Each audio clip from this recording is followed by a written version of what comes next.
So I'm very excited to have Marcus with me today. Marcus, do you want to give an introduction to yourself and your business? Yes, so I'm one of the co-founders of Fountain Partnership. We're a strategic digital marketing agency set up at the end of 2008, beginning of 2009, which was a fun time to launch an agency. And we've scaled from there, and there's now just under 50 of us, predominantly in Norwich, but a number of people around the UK, and then a small base in North America to look after the North American clients. Main services are pay-per-click, SEO, and conversion rate optimization, but we look at the whole funnel ideally. Who do you serve? I mean, is there a particular sector? I'm assuming with having a satellite office over in Canada as well, that you're kind of multinational. Yeah, I mean, it's hard not to pick up US clients, right? It's such a big market. And also we've got a number of clients with offices around the world. So we're doing with EMEA, we can also deal with the Americas as well. It's just useful having people on different time zones. But to your question, Rob, no particular sectors that we've just honed in completely, but we do have, you know how it is in agency world. You pick up a client through a contact in a particular sector, you end up doing a good job for them, and then the word spreads and you end up getting lots. An example is we have a number of train companies in the UK. Now, none of us are train spotters or, you know, but in fairness, they're brilliant clients to work with. The marketing teams are very switched on and they're up for trying new things. But yeah, we did really well for Abellio and Stansted Express, and then we've got these other train lines from around the country joining us you know, as the years went on by. But yeah, the sort of sectors are the sort of things you'd imagine. So it's like finance, insurance, lots of tech, lots of SaaS. Picked up quite a bit of pharma recently, property. So yeah, and lots of retail, of course, because, you know, e-com's exploding. So that should give people an idea of what we're all about. Pre-lockdown, pre-COVID, yeah, there were a lot of agency consultants and specialists saying, you know, niche down, pick a sector, which for some agencies was their downfall when lockdown hit, because some of those sectors just massively retracted their marketing budgets, and some of the agencies failed because of it. You know, travel sector-based agency services really struggled across that period. So I don't think it's necessarily a problem having a few different sectors in your mix. Well, the idea of that is to give you a differentiator, right? So be the best in that sector. But I think, like, for us, it was like, let's just try and be the best at marketing. So let's think about it from the client's point of view. Let's minimize risk by forecasting up front, and then maximize return on investment by optimizing each stage of the funnel. So minimizing the downside, maximizing the upside, and just that's what people want. They want the best return on investment, and they don't want to look ridiculous because they appointed an agency and they lost a lot of money, which unfortunately happened. So our big thing was very much focusing on that rather than going, let's pick a sector. And I mean, it does help to say, I've done this in your sector before, but I find we enter new sectors and show our methodology. And I think, you know, if they're marketeers, they'll get that. So that's what's worked best for us. But I understand the logic. Obviously, we're about 10 years old around that time. So for us to have just niched into one, it means getting rid of lots of other clients, which wouldn't make any sense. So, I mean, it does work. In America, actually, a lot of agencies I network with in America, that is a lot more common, that they have a niche, they call it, you know? Niche. So, yeah, I can see the logic. But again, if you want to differentiate, just strive for excellence in terms of what you do, the technology you use. You know, there's R&D tax credits for stitching bits of tech up and doing something unique that way. I think that's more exciting, to strive for excellence in performance rather than just go, well, we found a tiny niche and we're the biggest player in that, so you need to keep coming to us. But that's just my view. So, you know, I'm sure there's some arguments out there. I agree. I put some content out, I think it was LinkedIn not too long ago, about like the crosshair niche or niche mechanism, where it's not just about necessarily working for a particular sector, it's actually about what you do within that sector. So yes, you know, you could work with the travel sector, for example, but only specifically do Google PPC rather than being a broad media buying agency that, you know, serves all the channels. That doubling down creates that real guru point, that real go-to point, but it carries risks, and not all agencies actually look at those risks and analyze them before they make that move. And also, the thing people don't think about is just the staff's well-being, right? Like, you know, I mean, to be honest, there was a stage where we wanted to do less retail because retail, you know, generally has smaller margins, less money or whatever. but the team really enjoy working on ecom. Yeah. And to attract really talented people that enjoy ecom, then, you know, like for retention and, you know, attracting staff, actually you need to offer them clients that are exciting to them. So if we just niched in a very small, like, you know, PPC for a particular type of pharmaceutical, you know, some people might love that, but it's going to be quite hard to attract really good people with a lot of experience. Just say you're just doing this. You know, I think people choose agency over client side because they get that broader range of experience. But yeah, it's just another consideration really when you look at how to approach it. Cast your mind back across like the entire agency's lifespan. You know, it's giving birth as founders and building the team and all the rest. Could you pinpoint the single biggest challenge or mistake that you feel that you made with the agency, and just kind of talk us through that? Yeah, so I think the biggest mistake was not looking after myself and not developing as a business owner. And what I mean by that is that when you start the agency, you're in more, you know, I deem startup mode, right? So everyone listening to this who's been in business knows that when you first start the agency, you have to work sort of 60, 70-hour weeks. You have to do everything, and you have to get involved, and you have to just keep pushing, right? Yep. And in the first couple of years, you know, you're fueled by that excitement. But the trouble is you're then creating habits of this is how I am in business. And I think the thing came for us around, so 2016, we won Google's first ever Premier Partner Award for Best Search Performance Agency. And that allowed us to, you know, win a massive client worth sort of 45 grand a month. And I thought, right, you know, that at the time was a large percentage of our turnover. So I was like, right, we need to go out. I need to go out and go into beast mode, if you like, and just absolutely smash it to try and bring in lots of more people to bring down that percentage, de-risk the business and level us up to being a couple of million turnover. Yeah. Which, you know, in hindsight was a bit of a mistake. I was trying to do everything. And then the trouble is when you get stressed, as I've learned, you actually get more stupid. Like you're in fight or flight. It actually shuts down parts of the brain. And you're more impulsive and you think short term. Mm-hmm. And actually short termism is sort of a big thing I probably want to talk about with you today, because I think that is the biggest mistake really in agency owners make, right? They then start taking on clients that aren't right. You know, they're too small, you know, the day rate's too low, because they want to hit a target or fill a gap, or they're scared, like in my instance, that, oh gosh, we've got this big client, but they're only going to be here for potentially a year. What if they go and we've hired all these people and all the rest of it?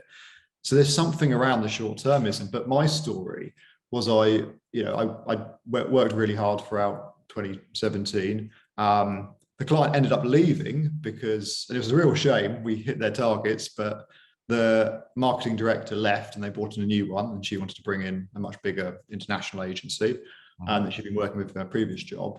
So then I had to work even harder to try and fill that gap. And then I had burnout in September 2018. I think I remember talking to you about this. I had to take months off. And also during that time, you know, my other half wasn't, I mean, I run Fountain with a couple of friends and my other half, Rebecca, but I definitely wasn't particularly pleasant to work with. I think the staff found me difficult. I think I was impulsive.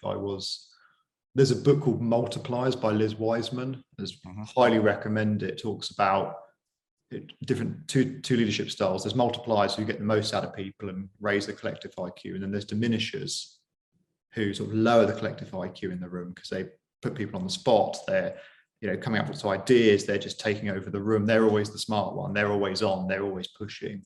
And I was a diminisher.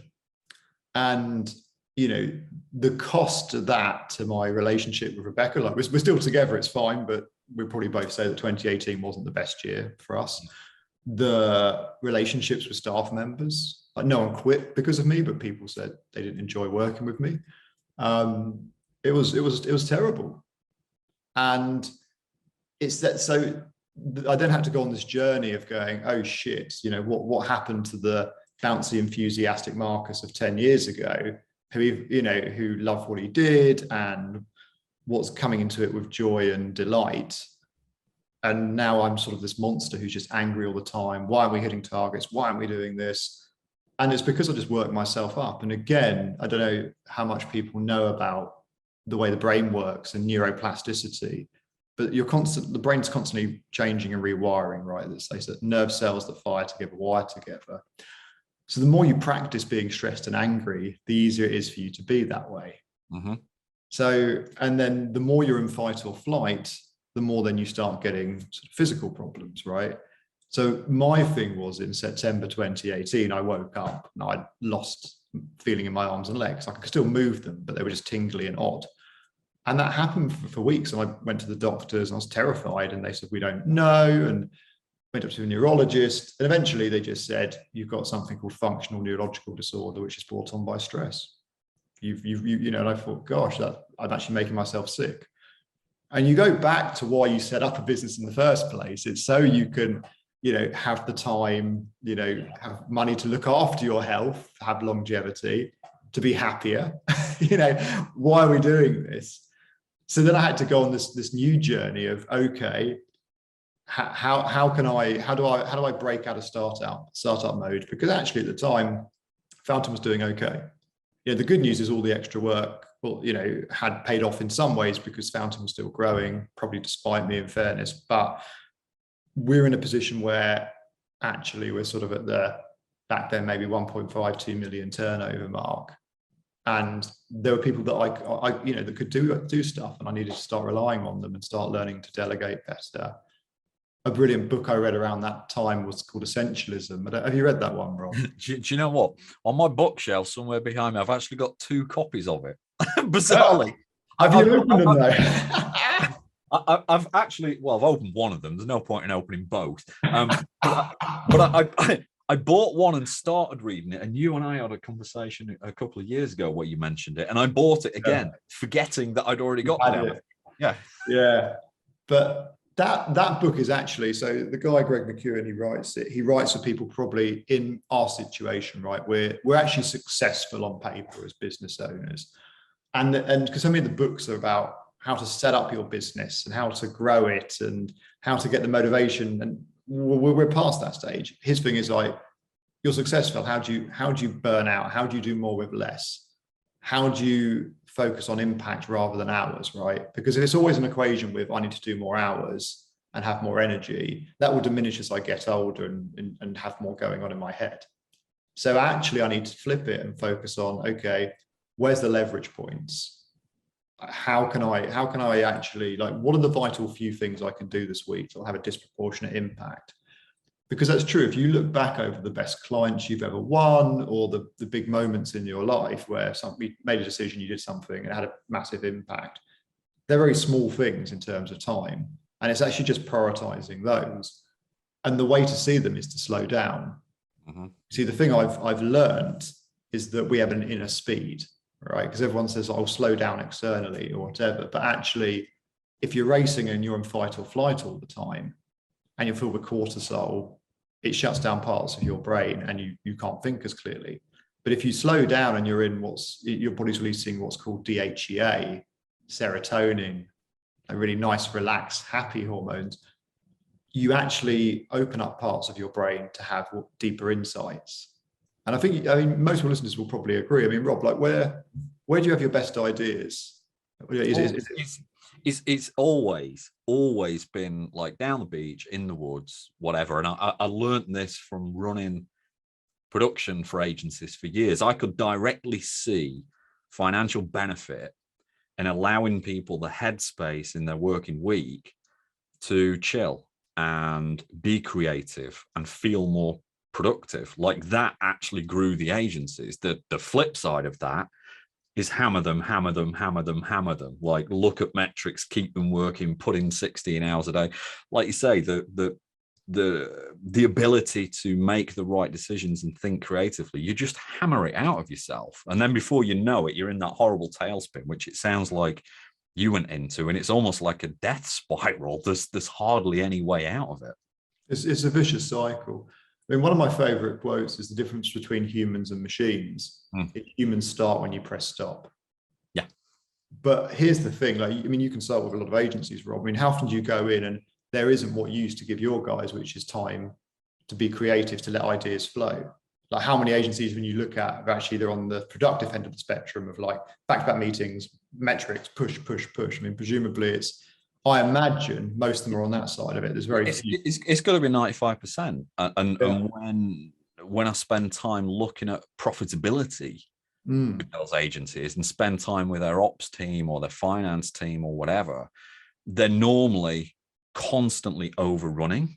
And to me, that's a massive indicator. There's no buffer. There's not even buffer for scope creep within the projects, never mind headspace to think laterally or think creatively, or the ability to debrief on a project and do lessons learned and iterate that into continuous improvement.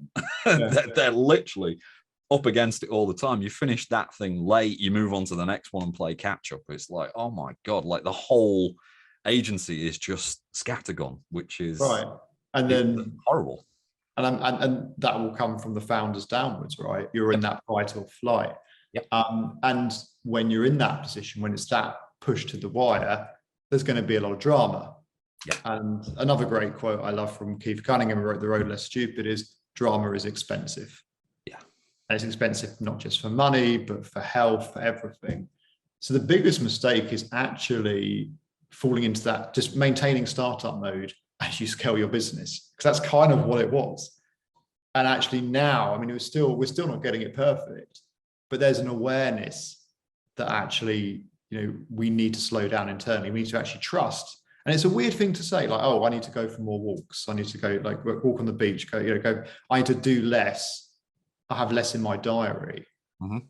And then trust the insights of how to, and insights of those leverage points, the things that will have the bigger impact, disproportionate impact, will come. And it is a matter of faith a little bit. Like, really, if I'm just going to, I'm just going to put on Netflix if I just have like an afternoon of just chilling. But you're not actually, the fact that you're here, the fact you're listening to this podcast now, the fact that you run a business, you're not lazy. So just literally read the book Essentialism. Like there's a lovely rule in it which he calls the 90% rule. So there's no such thing as yes anymore. If someone's asked you to do something, so you go, hell yeah, like, yes, I really want to do this. Or it's no. Yep. And you're just militant about that. You do less and discern, the vital few from the trivial many. And that's really big. And it's something I'm still trying to work on. But, well, this is the thing, isn't it? Is when you go from that startup mode, grind and hustle, I have to be all over everything. I have to understand everything. I have to control everything. Running a business means that I have to put 18 hours a day into it or whatever. Yeah. To go to not feeling guilty about taking time out, to retraining the plasticity of your mind to go, when I'm doing this other thing, when I'm with my family, I'm now learning to not think about work. When I'm walking the dog, I might subconsciously be thinking through a problem in the back of my mind, but I'm not consciously going through a to-do list of things. When I'm watching Netflix or doing something like reading, I'm not irritated by the fact that I'm taking time out. That is quite a lengthy process depending on how deep you were in hustle mode, because you're retraining yourself to learn to relax and be kind of more cognitively aware of situations that you're in, rather than just being in fight or flight mode. And I think that goes back to my original point of the mistake is not having that vertical development, right? There's a guy called Dr. Alan Watkins. I love his stuff. We work with him, but he talks about vertical development versus horizontal. So horizontal development will be me learning more tricks or more tactics to grow my agency, right?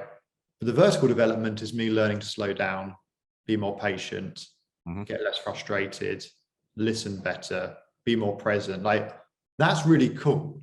Like, there's a guy called Ryan Holiday who wrote The Obstacle is the Way. And I saw an interview with him with Tim Ferriss, and Tim Ferriss said, hey, Ryan, so what's your big, hairy goal for this year? How much money do you want to make? And all the rest of it. So, well, no, my goal for this year is to be more patient. He's like, yeah, but what do you want to do? Like, do you want to get, do you want to buy some more businesses, whatever? He's like, no. I think I want to be more present with my children. And all of his goals were just vertical development goals. And it was so rare. But you kind of like Tim pushed him and said, like, do you not care about money? He goes, no, I'm pretty, like, I've got my systems in place. I'm pretty well off and I've got my plans, but that's not a big goal that I'm obsessed with. the thing I'm focused on is actually just this vertical development, just being a better person. And I think that's the key. If you focus on that, then actually you will be a leader that's worthy of an agency that turns over 4, 5, 6 million. You evolve to be a better CEO or founder or whatever. Yeah. Because if not, your business grows bigger than you, and you're sort of left behind because you're still in startup, do everything, interfere with people rather than empower people. From that book Multipliers, there's a great quote that like leadership is about putting others on stage. And I'm still making that mistake. The guys fed back to me a few weeks ago, said, "Hey Marcus, look, I've been off because I had long COVID, but said, it's great you're back in the business, but actually, we need you to give us a bit more space to come up with the ideas ourselves." And I got that. I was like, yeah, I need to be helping you have the epiphany rather than me having an epiphany and just giving it to you. Well, that's a beautiful thing, because that's almost like bringing up a kid. Like, if you think about the situation, 2017, 2018, chances are the team were in a situation where they daren't say to you that they needed more space to grow. It's clearly showing an improvement, a little bit like when your kid's actually got a voice and feels empowered enough to say, hey, I want to do something different. Kind of going back to that burnout stage. Yes. That effect on you, the effect on, or potential risk to the agency and all the rest. What did you find was the solution? What steps did you go through to actually start to resolve, and taking into account that there are still mistakes being made along the way, but we're all human. What were the big shifts that you made to resolve that? Yeah, so I took 5 weeks off, and I paid to go see a guy who, in my opinion, is the best coach in the world, a guy called Michael Neal, lives out in LA, tends to work with Hollywood actors, and I think he worked with the senior team at Netflix. And I just thought, he's the coach's coach, right? Like all the top coaches that you speak to in the UK, they go off and train under Michael Neal. So I thought, well, I'll pay to get him as my coach, which was quite a chunk of cash. But I thought, this is a serious problem, I need to solve it. I had a 3-day intensive with him, and he just got me to realize that thing of my problem I've got is lots of noise in head, right? Very general. I've just got lots of fast chatting thinking. And underneath that noise, I'm okay, right? So, when you first wake up in the morning and you're before the chatter starts, there is a sense of serenity. Or when you're going for a walk in the woods or the beach, you just sort of settle down and you're just you. Mm-hmm. That's always there. That's the sun and the blue sky behind the clouds, right? And thought is great, right? The chatting analytical thought is brilliant. It's always sort of there. They call it the monkey mind in Buddhism. And the trick is just accept that, you feel you're thinking, you have these thoughts, and they'll move through. But we have innate well-being. And also when we slow down, we'll get deeper insights. So the thing he taught me, I said, look, I really need to be up in my head lots, Michael, because I have lots of important meetings. I need to prep and obsess and all the rest of it. It's the obsession that's good. He's like, is that true though? Tell me about when you're in the zone. And I was just like, what do you mean? He's like, when have you had a really good meeting where things just flowed, or you presented and it's just flowed? Did you have lots on your mind or not very much? I was like, probably not as much. He's like, right. Like the universal truth is that humans do better when they have less on their minds. Mm-hmm. So he said, look, why don't you just turn up to meetings? And he gave me a little mantra. He called it Marcus in the moment. And just turn up fresh and see what comes to you. And I bet you that will be better, because you'll be in the room, not in your head. You'll be listening to people and connecting with them. And you'll be speaking from your heart. You'll be speaking as Marcus, not obsessed, angry, fight or flighty Marcus. And as soon as I sort of realized that, I just started settling down, right? And just... And every day, I still get caught up in crappy thoughts and worried about the business and stuff. But I've got so much better at just letting them go and realizing they're just thoughts, right? Like I remember sort of saying to Michael, and that I was like, I get really stressed when I see the numbers. He's like, what do you mean? I was like, well, I open the spreadsheet. The numbers are bad for the business and the agency dashboard. I get stressed. He's like, right. That's scientifically impossible. I was like, what do you mean? He's like, so you're trying to tell me there are these magic stress germs that come out of the spreadsheet, fly through the air, go up your nose. And I was like, yeah, actually, it's a good point. He goes, right, can you see that you're creating the stress? And if you're creating, it's coming from the inside, you can also just let it go. And you don't even have to let it go, right? You could just, by just watching it, it just begins to dissipate by just going, oh yeah, I'm creating that. And if I'm in a good mood and I see low numbers, I think it will be all right. And if I'm in a bad mood, I think this is it. You know, we're gonna have to lay people off or whatever. And so realizing that my mood, that I'm creating it, or that my mood is a big part of it, was fascinating. So just having those realizations, you know, the school of psychology, I can call it psychology, that Michael sort of works with, is called the three principles. So I'd highly recommend that. And actually, I don't know if you're able to make it, but I actually got Michael to come over to Norwich, and he did an evening session for business owners in Norwich. I'm not sure if I shared, but I can share with you the video of that. Yeah.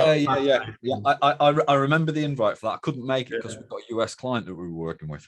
Yeah, but anyway, so that really helped. I mean, the irony is of all of this, mate, you'll love this, because anyone who doesn't know me will go, well, that was good for him. You know, he sorted it out, happy ever after.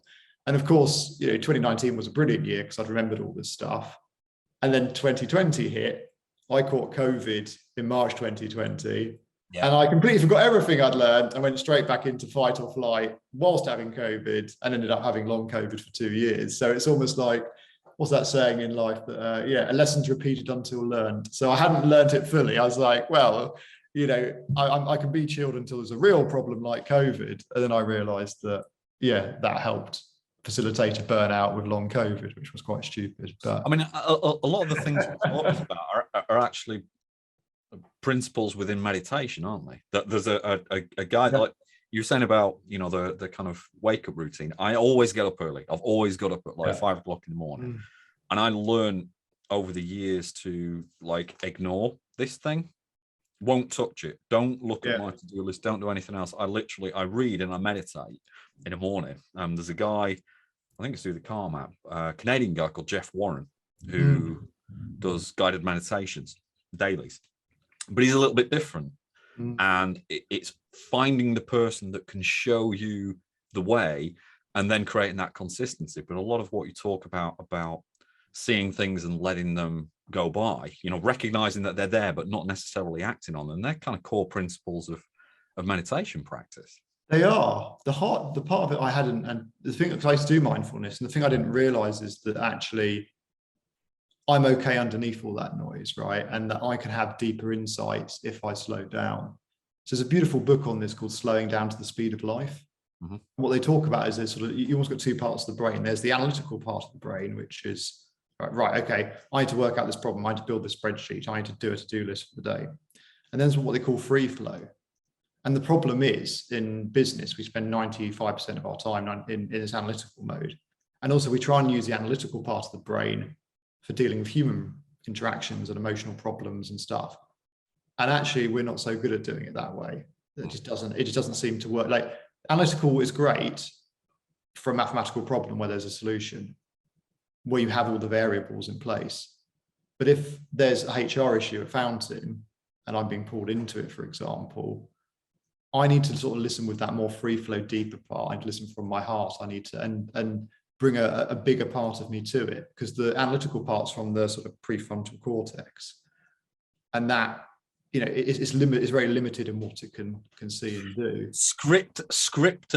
Unscripted question for you. Actually, I was thinking about this today. So, a couple of clients that I do ops consulting with are PPC based, US PPC agencies, very data driven, very metrics driven. When you compare them to brand agencies, that kind of thing, like ecom PPC is all about the numbers. Effectively, it's all about the metric. It's analyzing the numbers. It's seeing the patterns.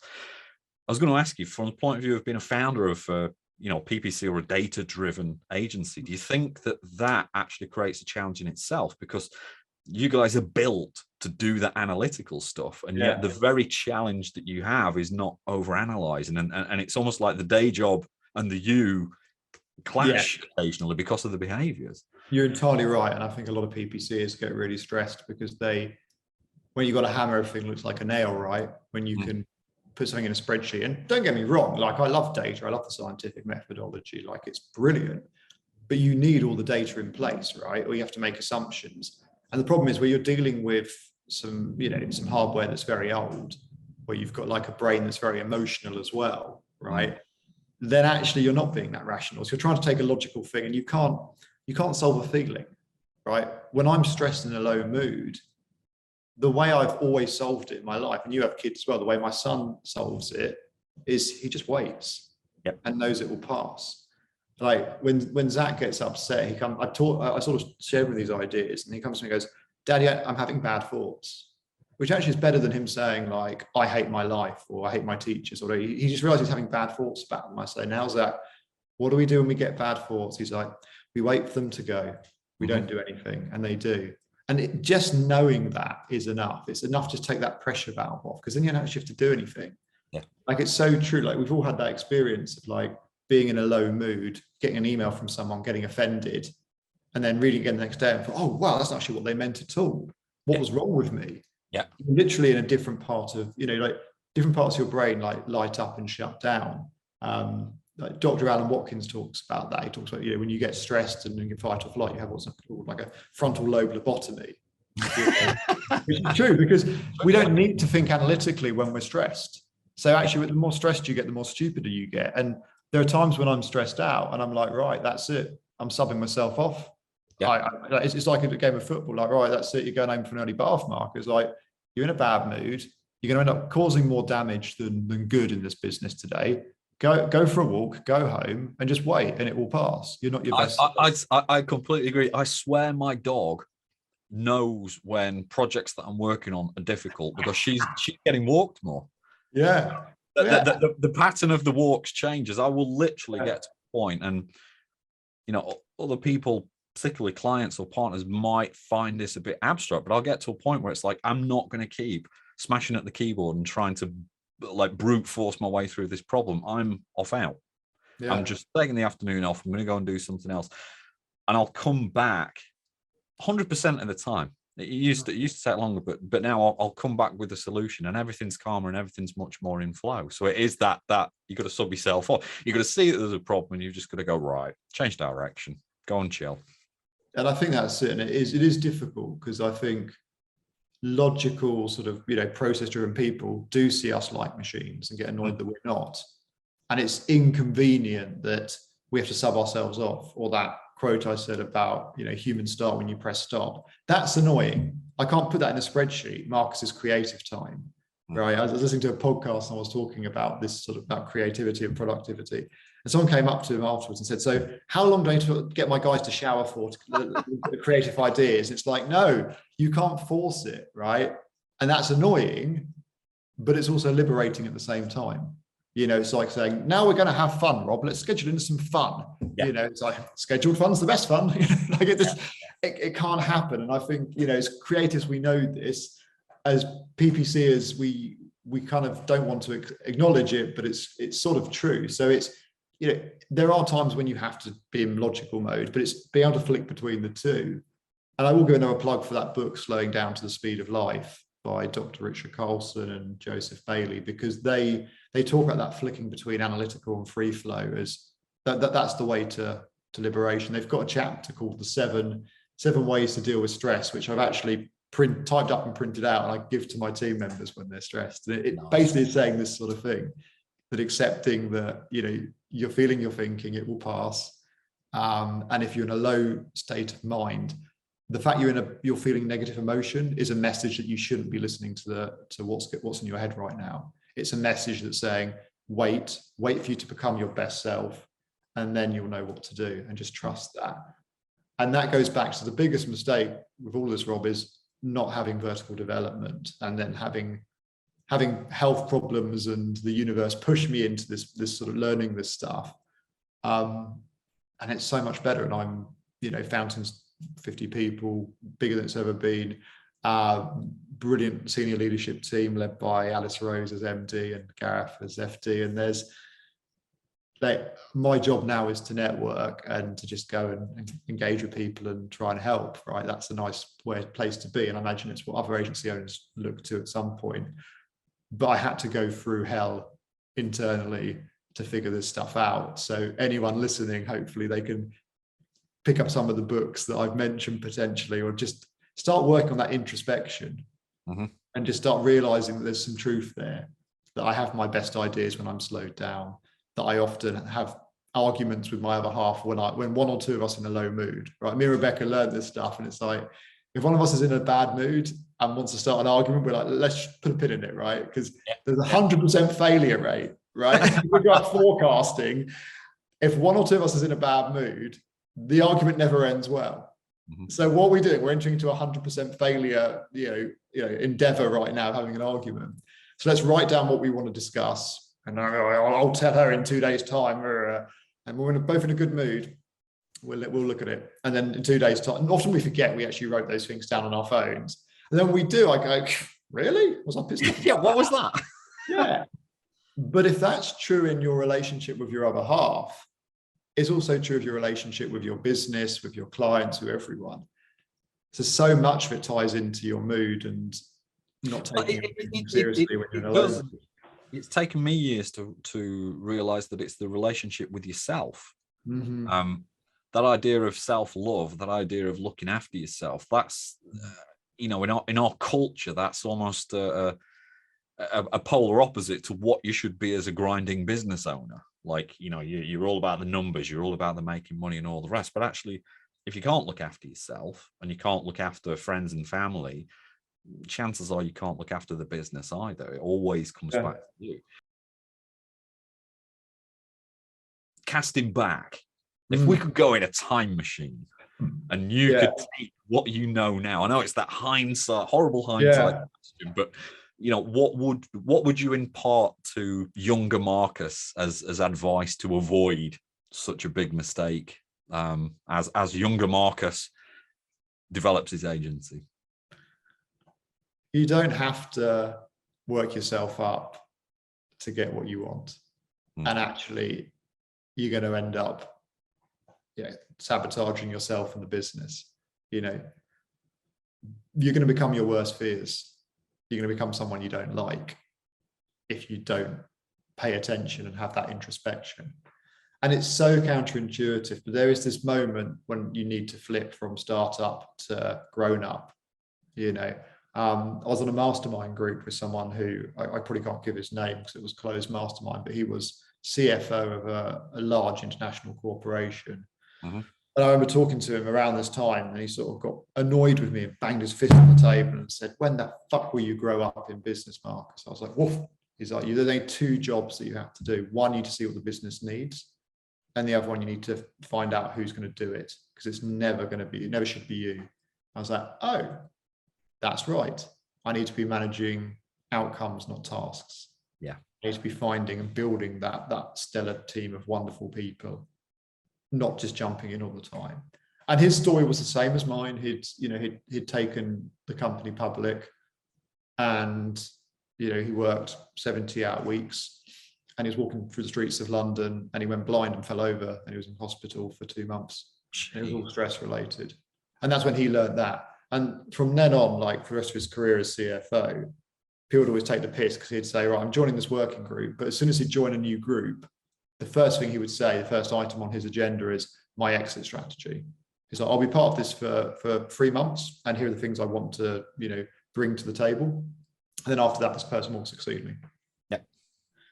And that was the only things. But the rest of the time, he was like, who's going to do it? Like, what does the business need? And who's going to do it? Those are the two things he's constantly thinking about. And they had 65,000 staff, so pretty big. Yeah. So there is that moment of, you don't have to wait to 65,000. Probably as you're getting to 2025, it's time to start getting away from that. And it's hard, but it's focusing on that vertical development piece, and the ripple effect in your personal life and health and everything will be so much more than the extra money you might make, or you're less likely to. But even if you made a tiny bit more, that will have a much bigger impact. Where can people find out more about you? Where can they reach out to you? So obviously I'm on LinkedIn. That's my main one. I'm not on Insta or Twitter so much. Twitter I just use to have a go at politicians. Please don't follow me. I haven't tweeted for a couple of years. I used to tweet at BBC QT when I was annoyed. Don't do that anymore, because it's not good for my well-being. But no, Marcus Hemsley. You go to the Fountain Partnership website if you want to learn more about us. Can I give a 30-second plug for the Million Tree Pledge. Is that okay? Absolutely, yeah. Wicked. The other thing I'm massively passionate about, and I think a lot of people are as well, is taking action on the climate emergency. So just over a year ago, myself and a few other agency founders set up something called the Million Tree Pledge. So it's businesses planting trees predominantly through the ecology.com platform, but planting 1 million trees to go way beyond our carbon emissions, to draw down loads of CO2 to try and slow down climate change. It's going really well. We've got 65 pledges so far, together pledging 41 million trees, and we've planted 6 million. So if you want to learn more about the Million Tree Pledge, or if you know any businesses that want to take really bold action on the climate crisis, reach out to me or go to milliontreepledge.org.